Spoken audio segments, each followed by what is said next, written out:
Welcome to the next video in a series on covalent bonding and molecular compounds. In the previous video, linked in the description below, the concept of Lewis structures was introduced as a way to visualize what a molecule looks like. Essentially, the Lewis structure is based on the principles of covalent bonding, where electrons are now shared in order to obtain a noble gas electron configuration, and two shared electrons constitute a bond. In the case of A bonding with B, you will have A donating one electron, B donating another electron, so that there is one electron per molecule per bond. Now, the reason why any compound is formed, the reason why any atoms form bonds, either ionic or covalent, is to achieve the same electron configuration of the nearest noble gas.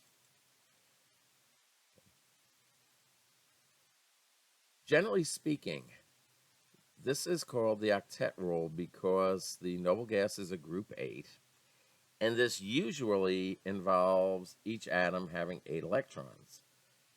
That is not always the case, and in this video we will look at several exceptions. The first and most obvious exception is the case of hydrogen. The first element on the periodic table, 1s1, needs one more electron to achieve the noble gas configuration of helium, which is 1s2. Therefore, hydrogen completes its octet, in other words, it reaches group 8 configuration with only 2 electrons and forms only one bond. The second case of exceptions to the Octet Rule is also fairly straightforward. 8 is an even number that is achieved by electrons sharing bonds containing 2 electrons each, which is also an even number.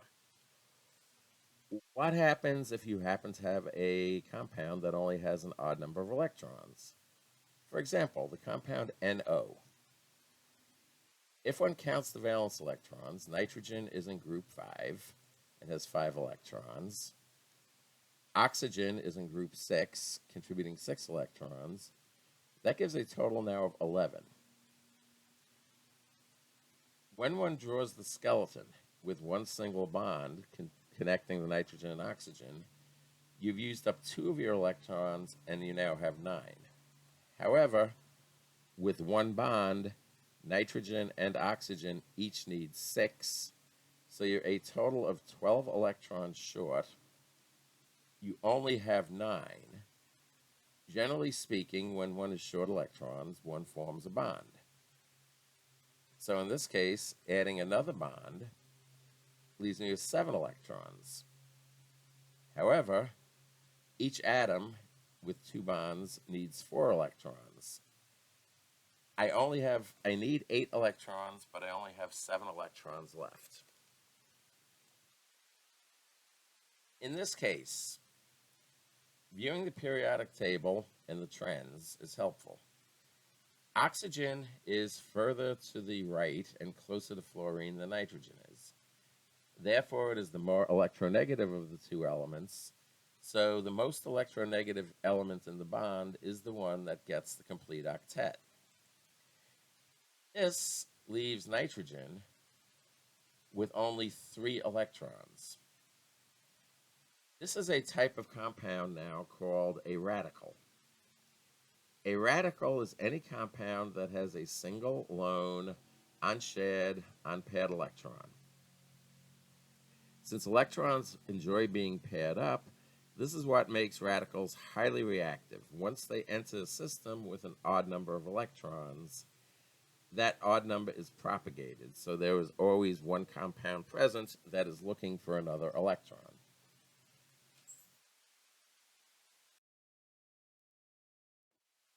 There are other cases where Lewis structures are completed, where every atom achieves noble gas configuration, but does not have exactly 8 electrons. Take, for example, the compound SF6. Drawing the Lewis structure, sulfur in group 6 will contribute 6 valence electrons. Each fluorine is in group 7, so 6 of them will contribute 42, for a total of 48 electrons. Additionally, as fluorine is in group 7, it can only make one bond, so you have a structure with 6 fluorines, 1 bond each, to the sulfur. Those 6 bonds use 12 electrons, leaving 36. Each fluorine needs 6 more to get to 8. 36 electrons get distributed to the fluorines. However, when looking at this Lewis structure, sulfur has 12 electrons on it and 6 bonds. How is this possible when the noble gases are in group 8? Once again, it comes back to examining the periodic table. Sulfur has an electron configuration of neon 3s2, 3p4.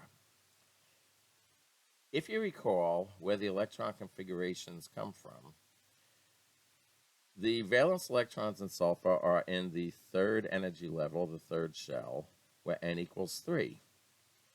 At that point, L can be 0, 1, or 2.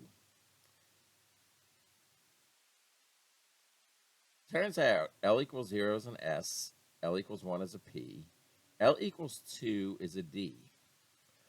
Orbitals are sort of like parking spots. They still exist even if they're not filled. So sulfur has 5 empty d orbitals. What you have is called an expanded octet. This can occur in large atoms where n in rows n greater than or equal to 3.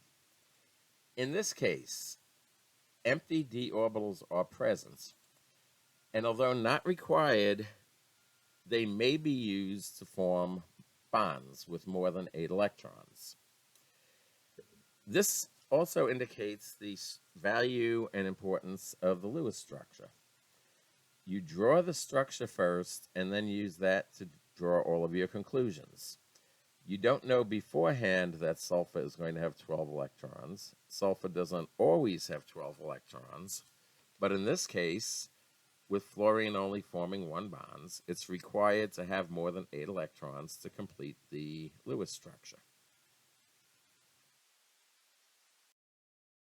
Finally, there's a 4th exception to the Octet Rule, which truly is an exception. 2 elements, beryllium and boron. Beryllium is in group 2, boron is in group 3. We've learned previously that everything in group 2 is supposed to ionize and form an ionic bond with a charge of +1. Similarly, group 3 metals have a charge of +3. The smallest elements in each row, beryllium and boron, however, do not ionize and prefer to covalently bond. So if we look at 2 examples, for BeF2, drawing the Lewis structure, beryllium is in group 2, so it gives 2 electrons. Again, 2 fluorines giving 7 electrons each leads to a total of 16 electrons. As the fluorines can only form 1 bond, that's 2 bonds formed, 4 electrons are used, leaving a total of 12. Each fluorine needs 6, so the fluorines get the completed octet.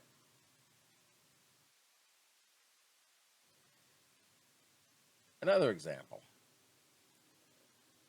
the compound BH3. Drawing the Lewis structure, counting with valence electrons, boron is in group 3, and 3 hydrogens each contribute 1 electron, giving a total of 6. Hydrogen can only form 1 bond, so you have 3 bonds to 3 hydrogens using all 6 electrons, and there are no more electrons left to give. If you look at these 2 cases, beryllium, has 2 bonds and only 4 electrons. Boron has 3 bonds and only 6 electrons. This would seem to violate the octet rule. However, it arises because of the nature of covalent bonding. Even though there are not 8 electrons and they are not in a noble gas configuration, when one covalently bonds, one is sharing electrons. Therefore, beryllium, having only 2 electrons to share, can only get 2 electrons. Similarly, boron, having 3 electrons to share, can only receive back 3 electrons for a total of 6.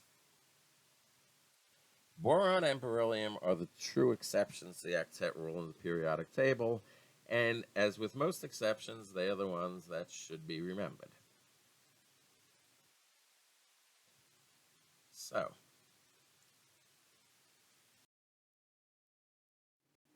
we have seen that Lewis structures can be used to determine what a molecule looks like. All of the valence electrons are shared, where the valence electrons are 8 minus the group number. A bond is formed by sharing 2 electrons, where the number of bonds any element can form is 8 minus its group number. And the purpose of this is to achieve a noble gas electron configuration. Question is, how do you know you have a correct Lewis structure? The concept of formal charge comes into play. Formal charge is accounting for the electrons. One starts with how many electrons an element has to give, the number of valence electrons, minus how many it receives back. Those would be, in the final Lewis structure, the number of unshared electrons plus half the number of shared electrons. Essentially, looking at the picture, the number of dots plus the number of dashes on any given element. Since we are sharing, subtracting what one has to give from what has to get should, in an ideal case, equal 0. That is indicative of the correct Lewis structure. From a structure that we already did. We stated previously that for the odd number of electrons in the compound NO, oxygen should get the octet because it's the most electronegative. However, an equally valid structure in terms of electron distribution can be drawn with nitrogen having the octet. The question is, how do you prove which one of these is correct? I look at the formal charges of each, starting with nitrogen. Nitrogen, in both cases, is in group 5. If I look at the picture on the left, I see 3 dots on nitrogen. If I look at the picture on the right, I see 4 dots on nitrogen. On the left, nitrogen has 2 bonds, 4 electrons. So 3 plus a half of 4 is 5. 5 minus 5 is 0. On the right, nitrogen also has 2 bonds, 4 electrons. 5 minus 4 plus a half of 4 is -1. Moving on to oxygen, oxygen's in group 6. So therefore, in either case, oxygen has 6 electrons to give. In the structure on the left, there are 4 unshared electrons, 4 dots, 2 bonds with 4 electrons. 4 plus 1/2 of 4 is 6. 6 minus 6 is 0. On the right, the nitrogen as drawn has 3 unshared electrons and 2 bonds with 4 electrons. 3 plus a half of 4 is 5. 6 minus 5 is plus 1. The electrons are properly shared, and the proof is that in the picture on the left, the proof being is that they are evenly distributed so that each atom winds up with a formal charge of 0. So the structure as drawn previously is shown to be the correct one. Formal charges are very important to bear in mind and are a way to prove the correct Lewis structure. We've now had several videos showing how to draw Lewis structures. In the next video, we'll see how the Lewis structure tells us how the molecule is shaped. That video is linked in the description below.